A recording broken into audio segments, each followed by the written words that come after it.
Շաբաթվա կարևոր լուրերն Armenia Today-ից։ Ապրիլի 13-ին Ադրբեջանի զինված ուժերի ստորաբաժանումները կրակ են բացել խնաձախի ուղղությամբ, ինչի հետևանքով վնասվել է մշակույթի տան շենքը։ Պաշտպանության փոխնախարար Արման Սարգսյանը հայտարարել է, որ սահմանին կրակոցներն անհասցե են, ադրբեջանական զորքերի կուտակումներ չկան։ Ֆրանսիայի արտաքին գործերի նախարար Ժան-Նոել Բարոն հայտնել է, որ անհանգստացած է հայ-ադրբեջանական սահմանին տիրող իրավիճակով եւ նշել, որ Հայաստանում տեղակայված եվրոպական առաքելությունը պետք է ընդլայնվի։ Արտաքին գործերի նախարար Արարատ Միրզոյանը հայտարարել է, որ Ադրբեջանի այսպես կոչված միջանցքի տրամաբանությունը հայկական կողմի համար անընդունելի է։ Վարչապետ Նիկոլ Փաշինյանը հայտարարել է, որ Երևանը Բաքվին առաջարկել է խաղաղության համաձայնագիրը եւ Միսկի խմբի կառույցները լուծարելու մասին ԵԱՀԿ-ին ուղղված համատեղ դիմումը ստորագրել միաժամանակ։ Կոմունիստական կուսակցության տեխնացու Վարդան Ղուկասյանն ընտրվել է Գյումրիի քաղաքապետ։ Փարաքարի ավականին համայնքի ղեկավար է ընտրել ընդդիմության տեխնացու Վոլոդյա Գրիգորյանին։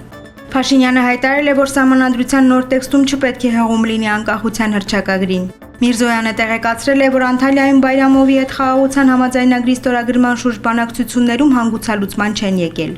Փաշինյանը Ղարաբաղյան շարժումը շարունակելու ցանկացած փորձ կործանարար է անվանել Հայաստանի համար։ Կառավարությունը հավանություն է տվել թմրամիջոցների ապօրինի շրջանառության համար նախատեսված պատիժը խստացնելու նախագծին։ Ալեքսանդրա Գրիգորյանն արծաթե մեդալ է նվաճել ծանրամարտի Եվրոպայի առաջնությունում, Գոր Սահակյանն ու Ռաֆիկ Հարությունյանը նվաճել են արծաթե, իսկ Կարնիկ Չոլակյանը բրոնզե մեդալ։ Սեպտեմբերին Հայաստանի պատմության թանգարանում ֆրանսիական Լուվրի հետ համատեղ ցուցահանդես կբացվի։